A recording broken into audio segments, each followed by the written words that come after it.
Welcome to Lesson 4 of the Beginner CFD series in the Ansys Fluent Academy. In this tutorial, we will solve a force convection problem over a flat plate in 2 dimensions. Before we start the setup, let me first give you a short description of the problem and the conditions we are going to use. The flat plate has a length of 1 meter which we will divide into 30 intervals with a spacing ratio of 1. The height of the computational domain is also 1 meter, which we will divide into 100 intervals with a spacing ratio of 1.08. The flat plate has as I said, has a 1 meter length and is maintained at a constant surface temperature of 413 Kelvin. The plate is assumed to be infinitely wide in the span-wise direction. At the leading edge, that is at x equals 0, the velocity profile of the incoming flow is uniform. And so the free stream temperature of the fluid is 353 Kelvin. For these small temperature differences between the surface and the free stream, we can assume incompressible flow. However, in this case, because the temperature difference is relatively large, the incompressible assumption becomes invalid. Therefore, we will treat this as a compressible flow problem. To characterize the flow, we will use 2 important non-dimensional numbers.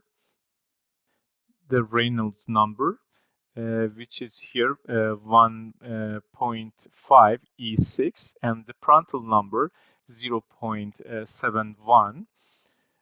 To achieve these values, we will define appropriate free stream conditions for velocity, pressure, and temperature. So as you can see, we are using this data to reach to this Reynolds number, and we are using this Prandtl number also. We will use this data in our setup later. According to the ideal gas law, this flow condition gives us a specific density for the fluid, which we will calculate. So if you see here, this is our density, which is using here this pressure and this formula here. If I calculate, so you will see the density in this case is 1 kilogram per cubical meter, and this is the Reynolds number. It is roughly 1.5 E6 in this case. So it is important to note that these conditions are not chosen to represent a realistic fluid. Instead, they are selected to satisfy the Reynolds number and Prandtl numbers we want for this study. This approach simplifies the problem setup and makes the analysis easier to follow. So as a preliminary analysis, I can paste one general picture for this problem. As the flow moves downstream over the plate, a turbulent boundary layer will develop and continue to grow the thickness. As the boundary layer grows, the local heat transfer rate will decrease. This also means that the local heat transfer coefficient will decrease along the plate lengths here. In this tutorial, we will use SpaceClaim to create our geometry. So the geometry will be like rectangular with the dimension of 1 meter and 1 meter in the height. And we also use Ansys Meshing as like the previous tutorial for generate the mesh, and finally Ansys Fluent for setup, running the simulation, and the post-processing the results. So as I said before, for this mesh, we will use 30 intervals and the ratio of 1 for this plate surface and also this symmetry surface. And for this inlet and outlet, we will use 100 intervals with the ratio of 1.08. So we have a more dense mesh near the plate to capture, to have a better capture of this boundary layer growth. So let's get started by creating the geometry in Ansys in the SpaceClaim. I will open the workbench first and then SpaceClaim to create our geometry. Okay, so first of all, I will save the this workbench into one folder, specific folder. I will call it as force plate for now. Save this Ansys workbench. So like the previous tutorial of this series, I will use a fluid flow, just drag and drop here. So it is ready to work. I will change this fluid flow fluent. I will rename by double click and call it as force plate. So I just simply right click on this one, and here the new SpaceClaim is our default geometry. And when I click here, I will change the analyze type to 2D, as this is a 2D tutorial. And then by double clicking on the geometry, the default geometry modeler, which is a SpaceClaim here, is starting, and you will see in the status bar here. Okay, now we are in the SpaceClaim geometry modeler. So first of all, I need to create a surface with the rectangular. In the design, you will see we are in the sketch mode. So I've just click on the rectangular here, and then I can select the plane, which plane I'm going to use. So I just bring the mouse here and select this XY plane, and then use the plane view to have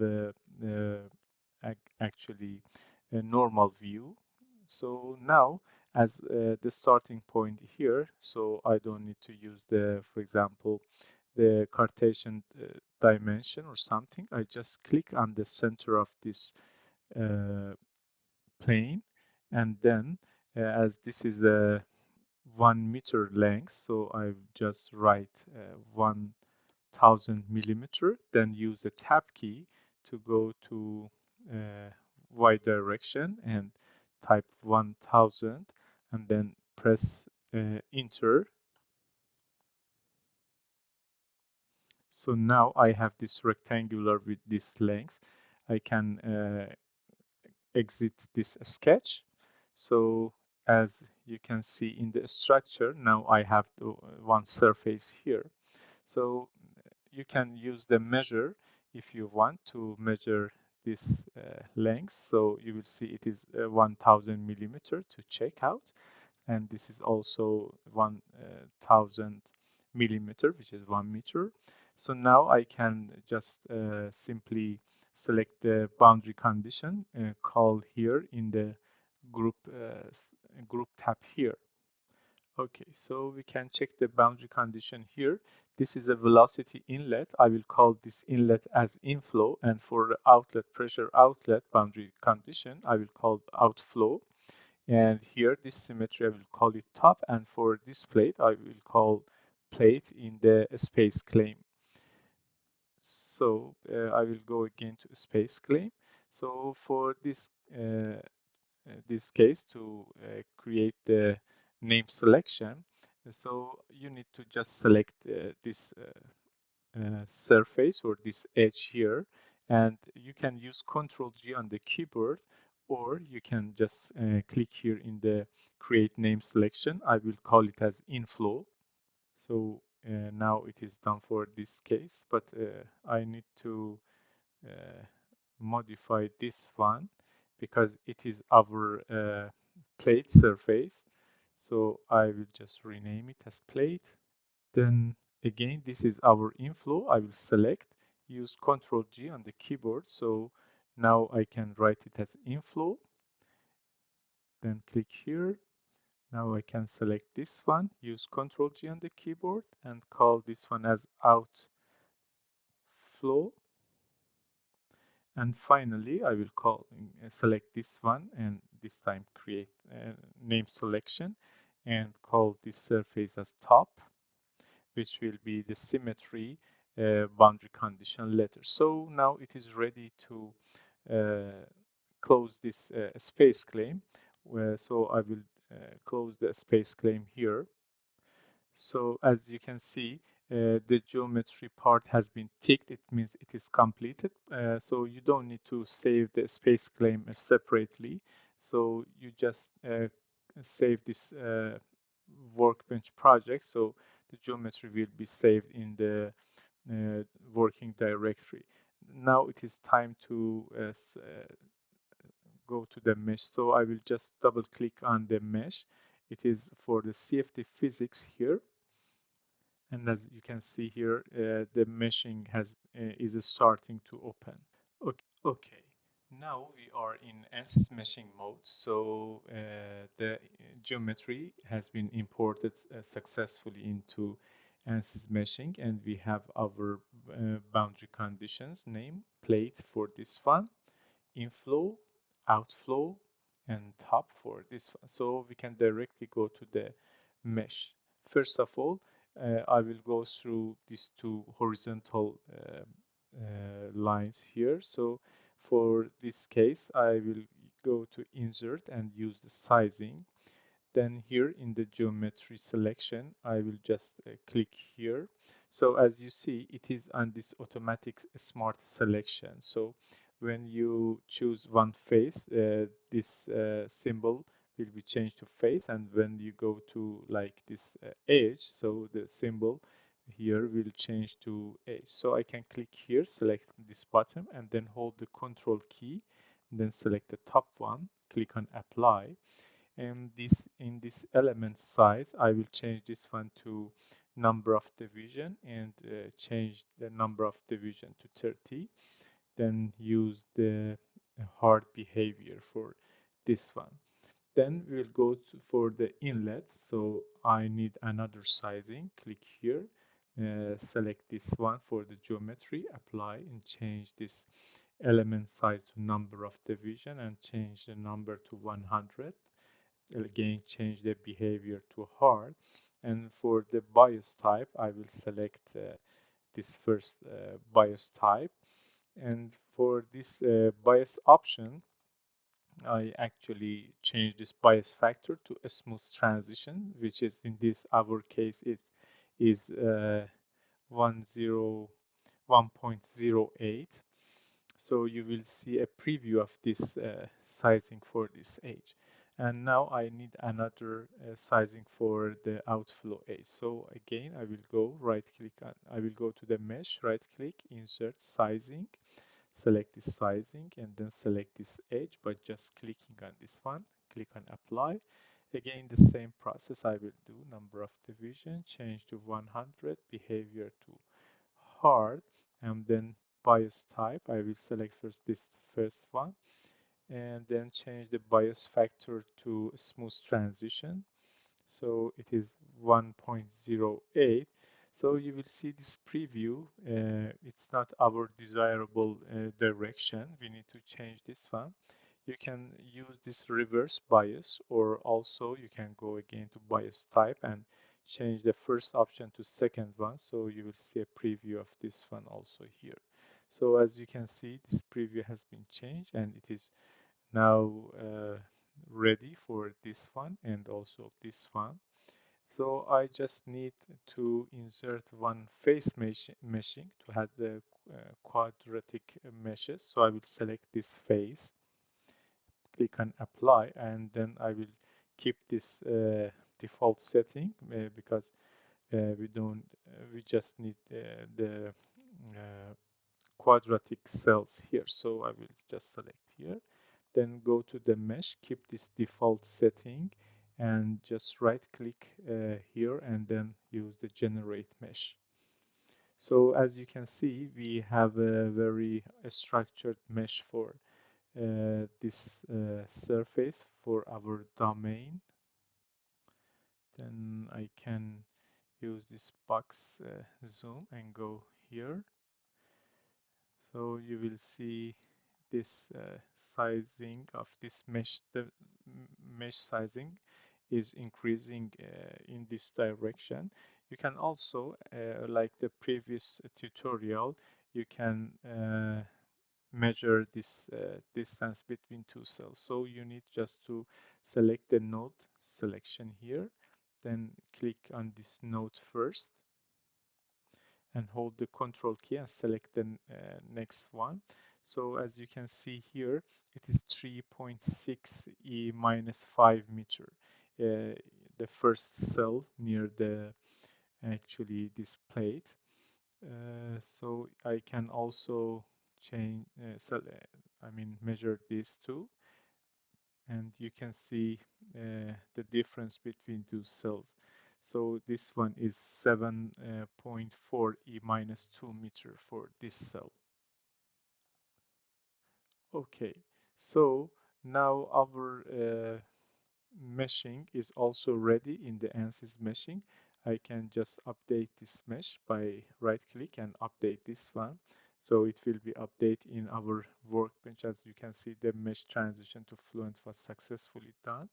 So now I can close the meshing here, and you can see this box has been checked, so it is ready to go to Fluent and setup. So before that, I just save the project and then double click on the setup here to open the Fluent for setup and run our calculation. So as you can see, we have a Fluent launcher here. I will select double precision and change the solver processors to 4 and then press on start.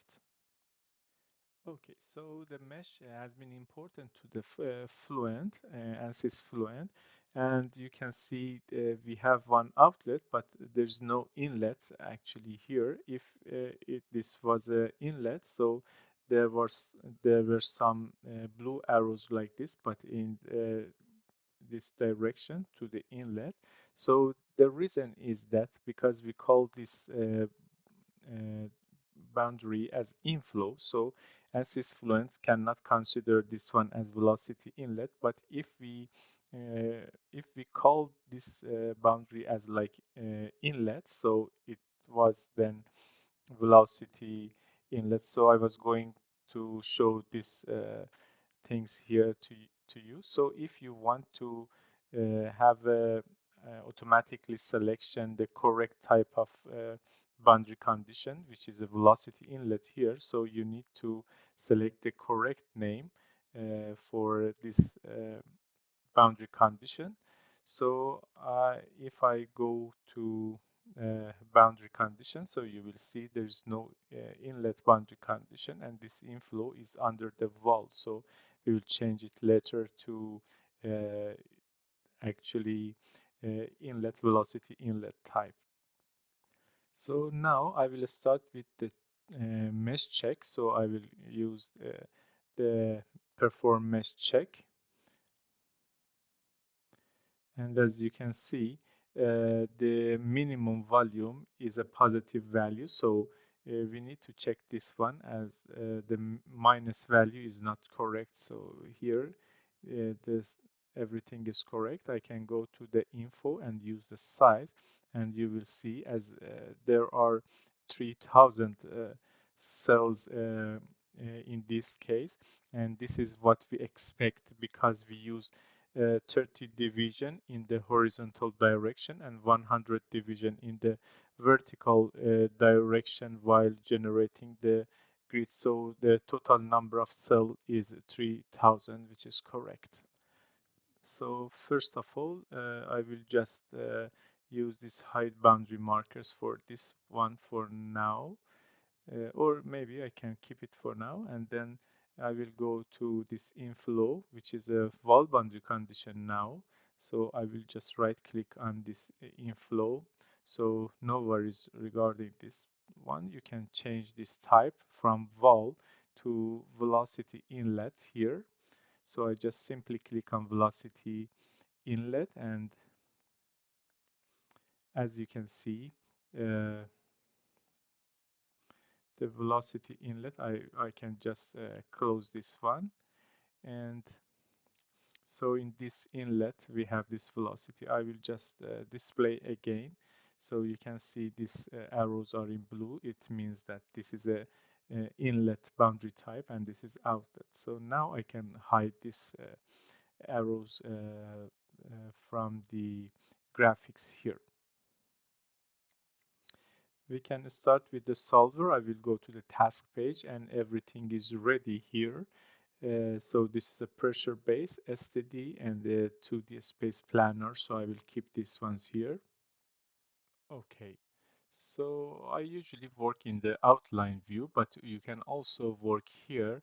The next task is changing something in our model here.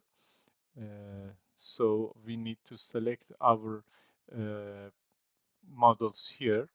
So as we are interested in solving the temperature distribution, so we need to solve the energy equation. For this case, you can just simply click on the energy or double click here and then select this energy. You will see it is automatically will be checked and press OK. Again, under this model, I need to select our turbulence model. The default setting is K omega, but in this case, I'm going to use the K epsilon model, this K epsilon. So I will select K epsilon turbulence model here.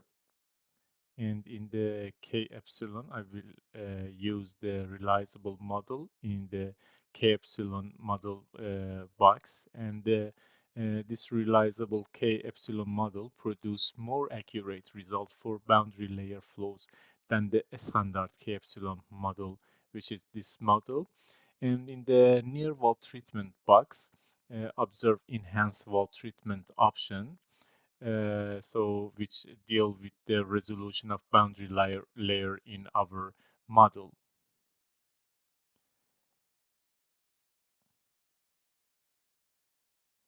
Okay, so just for a explanation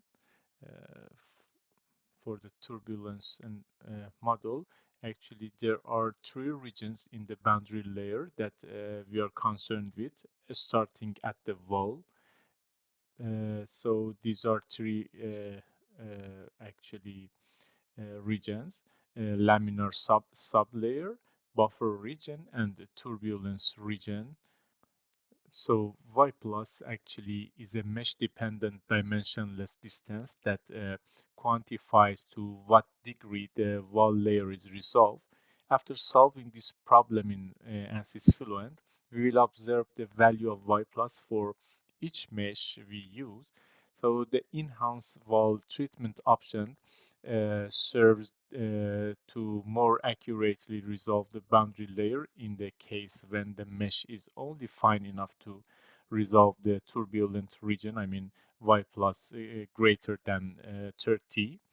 Enhanced wall treatment also improves the accuracy of mesh that can only be resolved to the buffer region where the Y plus is less than 30 and more than 5.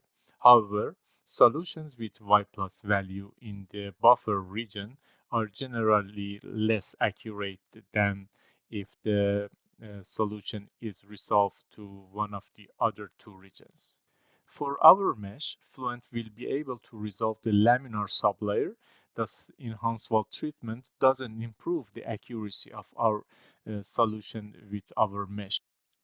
It will, however, make a difference when we use a less refined mesh.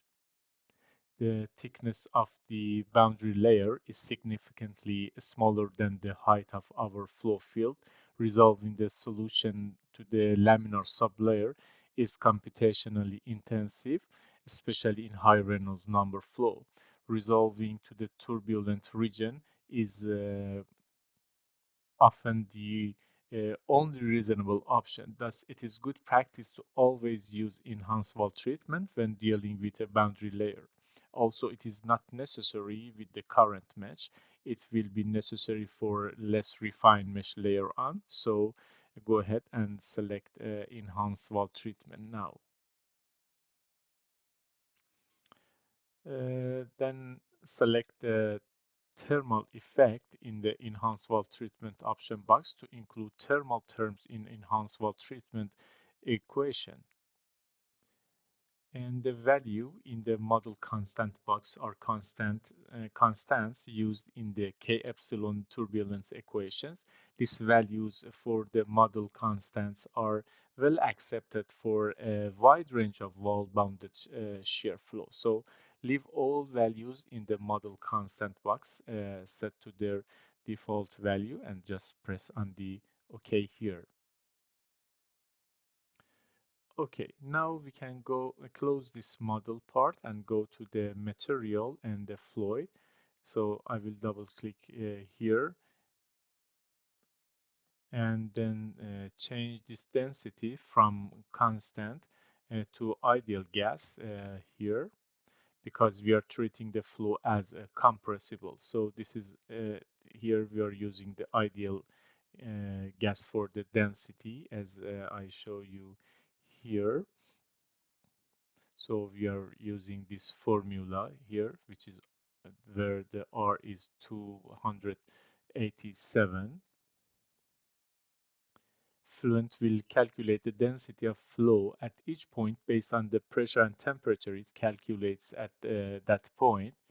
And for the CP, leave the CP as the default value, which is 1006.43 here. And for the thermal conductivity, I will change it to 9.4 E minus 4, this value. So here I can just write 9.4505 E minus 4. And for the viscosity, it is 6.67 E minus 7. So I will also change the viscosity to 6.667 E minus 7.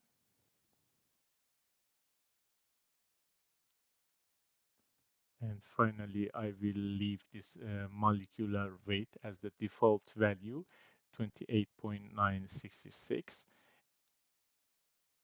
Now everything has been changed, and then I can click on the create and change. So these values, these new values are for the air. So now I can close this one and then go to the operation condition here.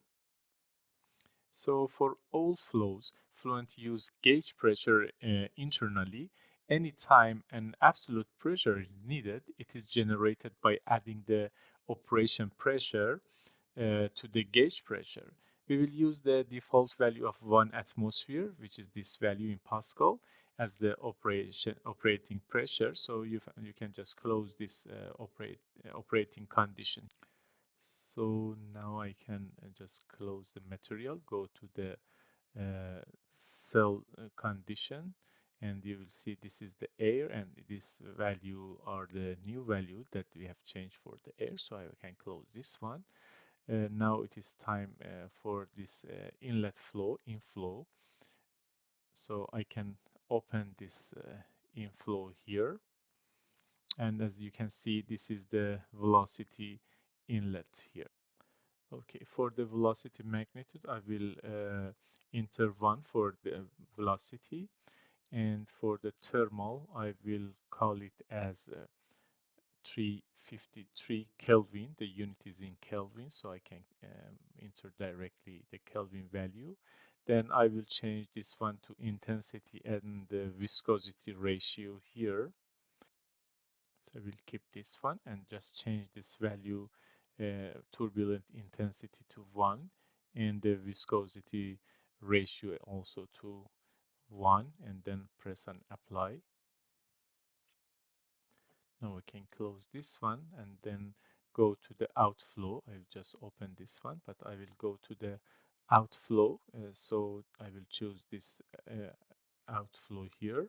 So you can see this outflow also is not the pressure outlet, so I can just change this outflow.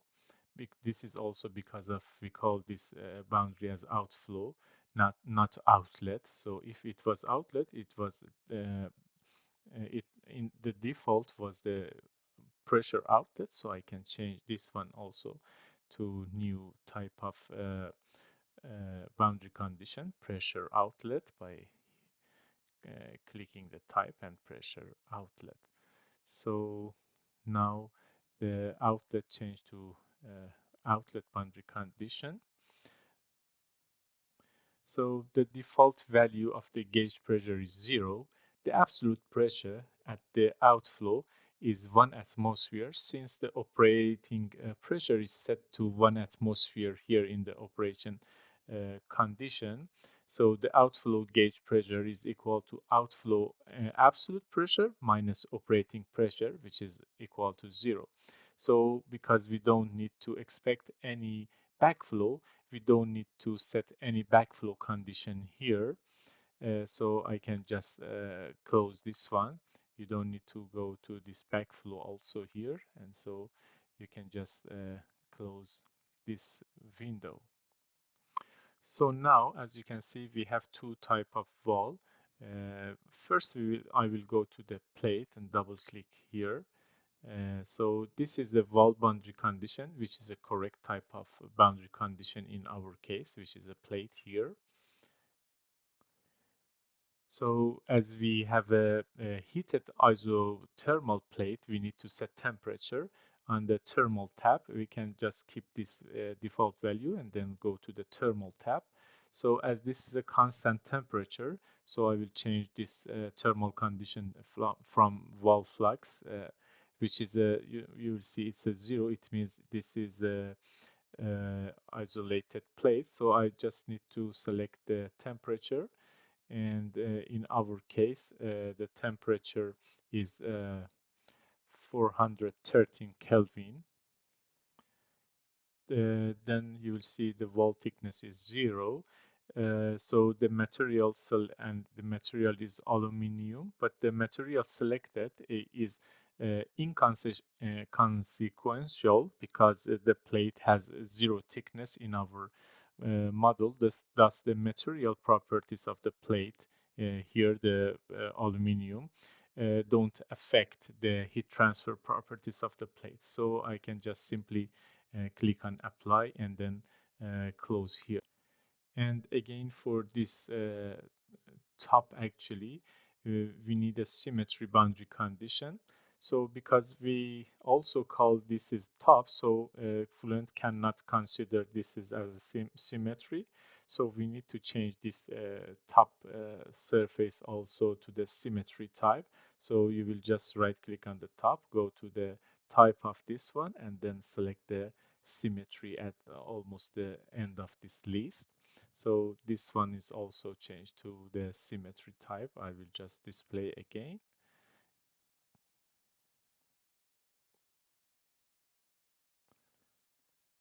I need to select all the surfaces. So then we have this inlet and outlet. So I will display.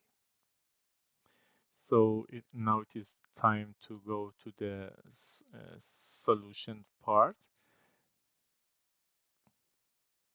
On this method, I will just double click to go then to the task page here. So I will set all these ones to second order upwind so we can check one by one. For example, here, this turbulence, kinetic energy, and this dissipation rate. So I will change to second order, and then these are second order. So I can keep this all to second order.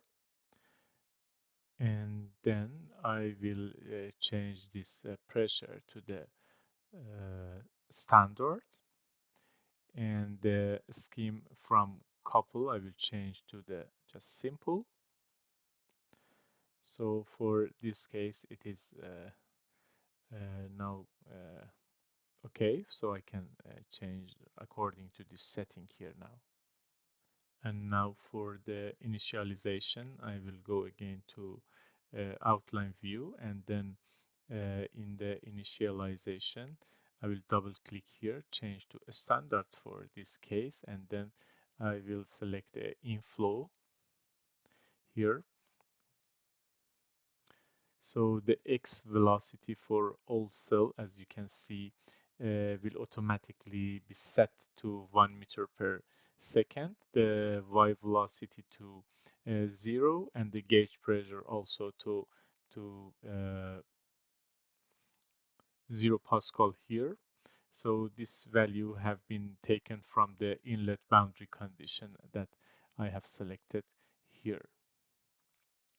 So I will click on initialize. So this value have been set for all the cells here in our domain. Then I can go back again to the monitor and the residual. So as you can see, these values are 0.001.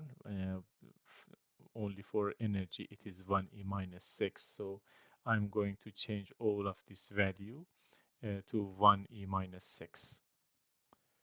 So I just copy this one and paste in all boxes.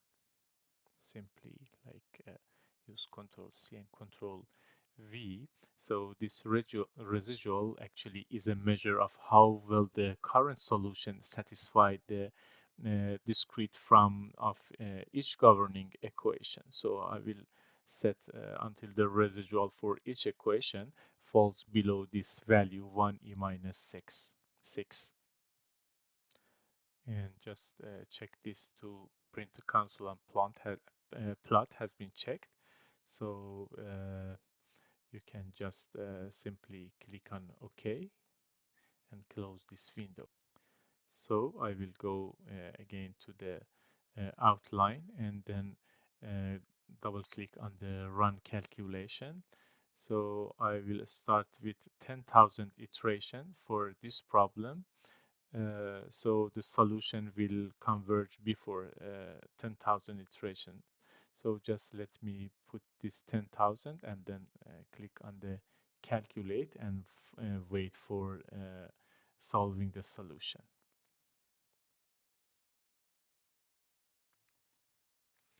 So as the solution has started, the residual for each iteration are printed out here, as you can see, as well as plotted in the graphics window as they are calculated. So we can wait just for a few minutes to reach the convergence.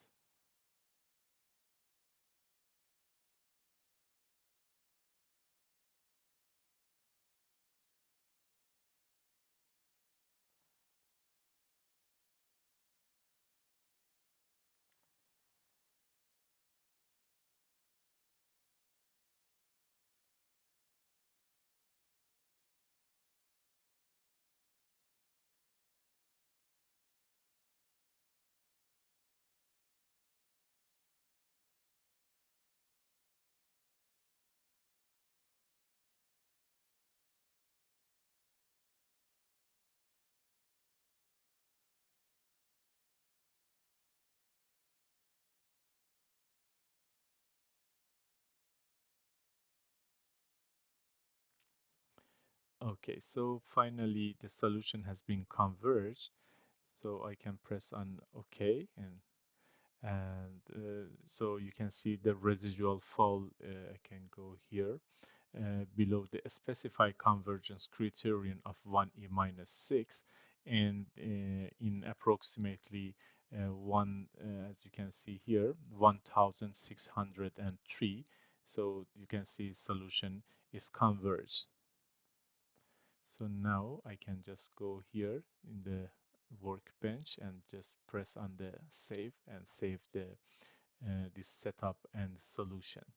And after save, I will come back to the Fluent. And now it is time to analyze the results here in the Ansys Fluent.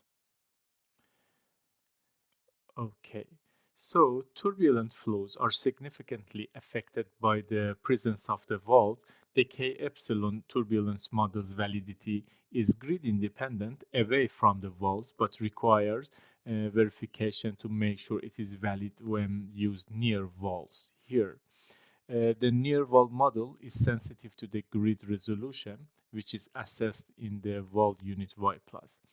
So first, we need to set the reference values needed to calculate Y+. So I will go to reference value here, and in the compute from, I will select the inflow. So just check that the reference value for velocity is 1 meter per second. Temperature is 353 Kelvin, which is the unit here. And coefficient of viscosity is 6.667 E minus 7 here as given in the problem specification. So these reference values will be used to non-dimensionalize the distance of the cell center from the wall to obtain the corresponding Y plus values.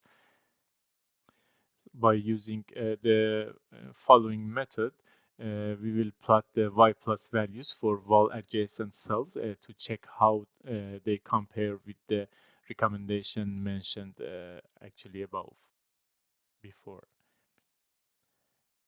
Okay, so like the other previous tutorial, we can go to the results and use the XY plot.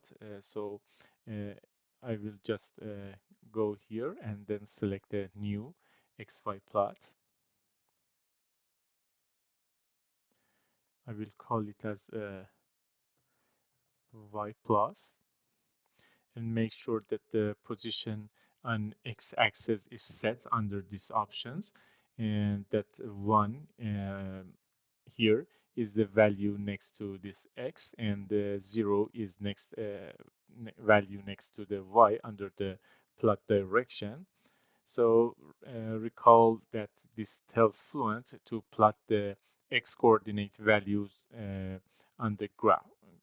So in the y-axis function, as I'm going to use turbulence, y plus, so I need to go to the turbulence, and then under turbulence, I will scroll down and then select the wall y plus. And finally, since we want the y plus value for cell adjacent to the wall of the surface, I will just select the plate under the surface here. So I can just press on the save and plot here. So this is the y plus in the x direction, which is a plate with the 1 meter dimension and length. As we can see, the wall y plus value is almost between 1 and 1.4, which is here and here. You can ignoring the anomalous at the inlet. Here, this value. So because this value less than 5, the near wall mesh resolution is in the laminar sublayer. I can show you here. So yes, here y plus less than 5, which is a laminar sub layer, which is the most accurate region to which we can resolve the boundary layer. So I will switch back to Fluent again, and now I can save this plot data with clicking on the right, so it will change to right. Click here, then I can just call it as y plus dot xy and then press OK. And here, save it again. And if you want to change this plot, like the format of this value, or have the axis, major and minor grids here, so you can go back and check the previous tutorial to see how we can change this value from axis and curves. So now I can close this window here, and if I go to the graphics and I mean under results and plot, you will see now I have this y plus saved here under this xy plot. Now I'm going to show the velocity at the x of 1 meter here. So I'm going to select another xy plot here. So I can call it as, for example, uh, velocity 1 meter.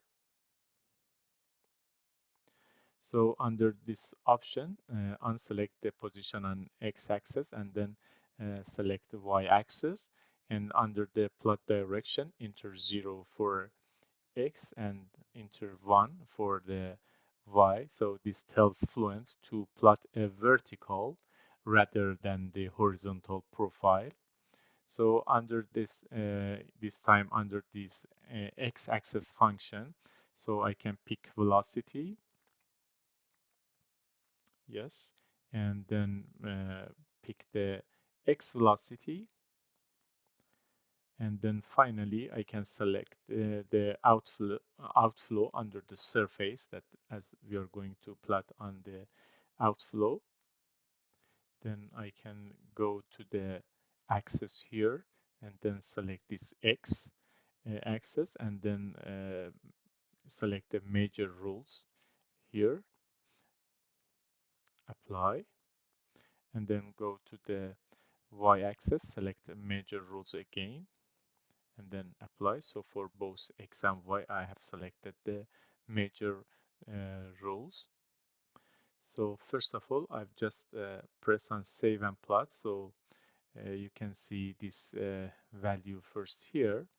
Then as I'm going to actually have a plot with more zoom, so I can just for the y-axis actually I can make some limitation for the y direction.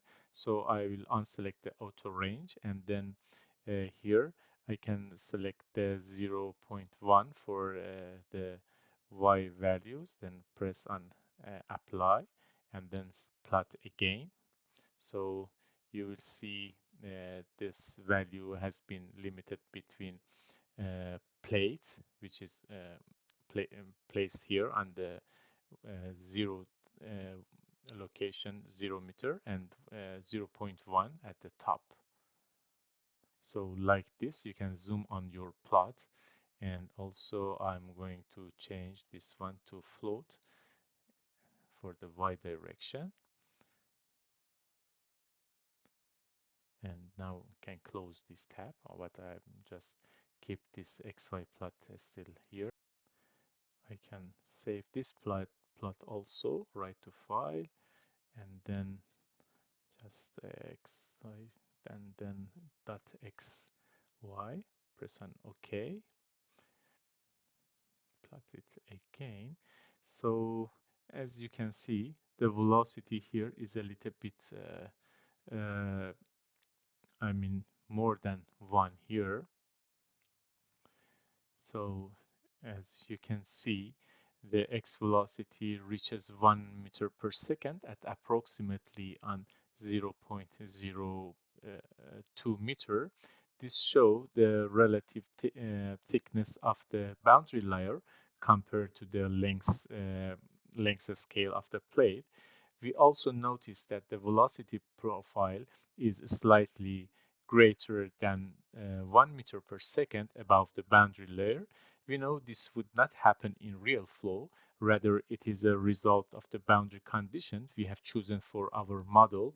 We choose the symmetry boundary conditions at the top of our flow field, which is essentially a wall without the no slip conditions. Thus, no flow is permitted to escape through this boundary.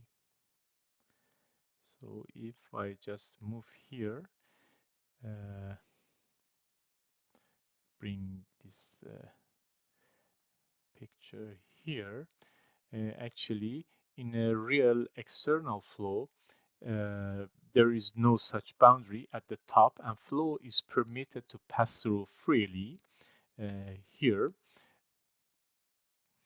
So when we consider the inflow and outflow velocity profile in terms of conservation of mass, the uniform velocity profile of 1 meter per second at x equals 0 has more mass entering the flow field than the non-uniform velocity profile at x equals 1 meter, in which the velocity is lower near the plate. In addition, the fluid is expanding near the plate because its temperature is increasing, further increasing the y velocity of the fluid above it. These factors require that some mass must escape through the top of our flow field in order to satisfy conservation of mass. So choosing a pressure outlet for the top boundary condition would represent real external flow more accurately. Unfortunately, this cannot be used in our flow field without encountering convergence problems. So selecting the symmetry boundary condition was the next best option. Because we are not allowing flow to escape through the top boundary, we observe an outflow velocity profile in which outflow velocity is greater than 1 above the boundary layer in order to satisfy conservation of mass. So fortunately, the inaccuracies resulting from model we chosen have no significant effect on the heat transfer coefficient at the plate. So this XY plot in our tutorial is a very important part. We can discuss about a lot regarding this part as based on our selection of our boundary condition, which is especially for this one, is this top boundary condition, which is a symmetry boundary condition. Now, as you can see, I have two XY plot. I can close this one, and this time I'm just going to select a new XY plot to plot Nusselt numbers versus Reynolds number. So recall that the Nusselt number is a non-dimensional heat transfer coefficient that relates convective and conductive heat transfer. I can just show you the equation of Nusselt here. So in order to obtain the Nusselt numbers from Fluent, we will begin by plotting total surface heat flux. So I will switch back here. Again, in this case, first I will call this one as heat flux for the plot name. And then I will just keep this position on x-axis. In the plot direction box also I will keep this plot value 1 for x and 0 for y, and under the y-axis function I will choose wall fluxes. So I can select here wall fluxes, and then under the wall flux I can choose total surface heat flux, total surface heat flux here, and then finally I will select the plot under the surface. Now I can press on the save and plot, and now I have this plot. I will go to the axis, and for both case x and y axis I will select the major rules, close this one, and select this value here. So here we have the total surface heat flux versus the position here. Now I can write this data to a file. I will call it as heat flux dot xy and press on OK. Then close this plot window. And to find this text file, you can go to your working directory of this project, forced plate, and go to the forced plate files, then dp0, this triple F, and go to the Fluent. So you can see you have your notepad files here, the data of the XY plot. Okay, for example, this heat flux, I can just open this file, and you can see you have the data for this heat flux of the plate actually. So as you can see, this value here uh, actually are for the x direction, x value of the plate from 0 to 1, and these values are our actually total heat flux, total surface heat flux that we have in this notepad file. So you can use it in the Excel file, for example, to create another plot. Now I'm going to use this data to have a plot for Reynolds number versus the actually Nusselt number versus the Reynolds number. So I can just simply copy this one, this data here, and then use in the Excel file. So now I'm going to use this data here. I just copy and paste this data. This is coming from the this text file from Fluent. So this is the total surface heat flux, and this is the location of each cell in the, I mean, in the x direction of the plate. So the Reynolds number, this is the Reynolds number based on the x direction, which is correspond to our total Reynolds number. So just I can show you the equation that I'm going to use. So this is the actually this value, total surface heat flux, that I'm going to use. And based on this one, I can calculate the Nusselt number, as you can see in this equation here. So I will use this equation for the Nusselt number, and in the and also the Reynolds number. It's roughly this value can be defined actually at each x location by this equation. So I will go back to the Excel file here. So this is the actually Reynolds number, and this is the actually Nusselt number. So when I plot this value based on each other, this is Nusselt number vertical, and the horizontal direction is the Reynolds number.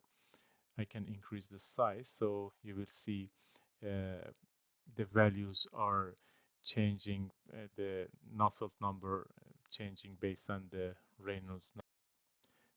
There are a lot of results with correlation and experiments that you can compare this value actually with those experimental data or correlation.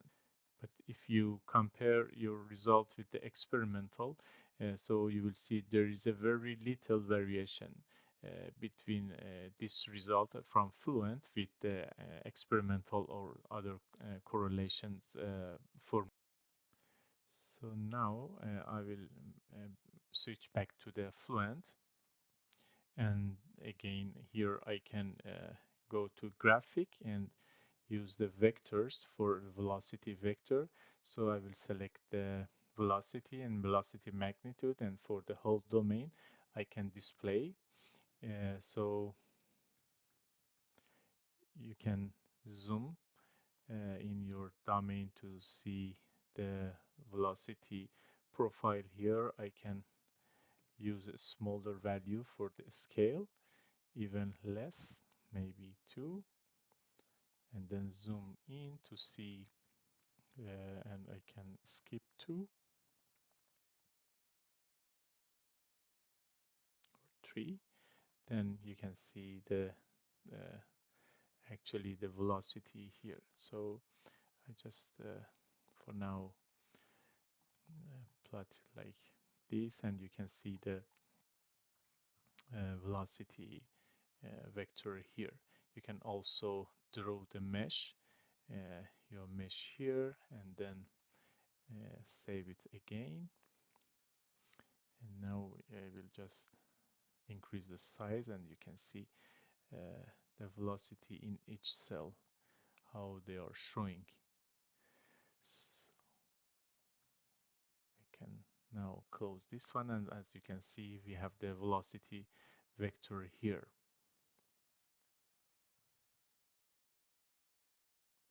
And finally, it is very important to assess the dependence of your results on the mesh used by repeating the same calculation on different meshes and comparing the results. So as a practice, you can change the mesh size for this geometry and then compare the results with this value. For example, you can redo the previous calculation on a 30 multiplied by 50 mesh, as well as also 30 and 150 mesh, and then compare the results with this case.